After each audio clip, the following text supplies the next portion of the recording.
the commander-in-chief in an Oval Office meeting referring to people from African countries and Haitians with the most vile and vulgar language.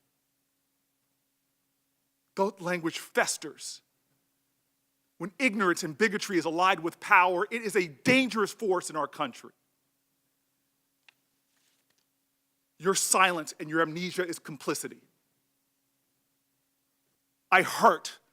When Dick Durbin called me, I had tears of rage when I heard about his experience in that meeting. And for you not to feel that hurt and that pain and to dismiss some of the questions of my colleagues, saying I've already answered that line of questions when tens of millions of Americans are hurting right now because of what they're worried about what happened in the White House. That's unacceptable to me. There are threats in this country.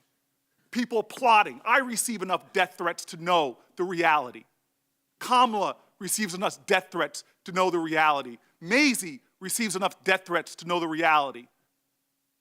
And I've got a president of the United States whose office I respect, who talks about the countries of origins of my fellow citizens in the most despicable of manner. You don't remember.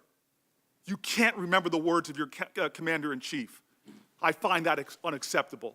I do clearly, and I want to be clear on this, abhor violence in all of its forms. We went from having conversations between Senator Durbin, which I believe every word, and the president that was very hopeful, and by the time we got there, something had happened.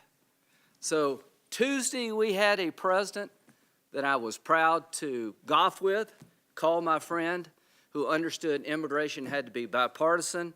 You had to have border security. It's essential you have border security with a wall, but he also understood the idea that we had to do it with compassion. Now, I don't know where that guy went.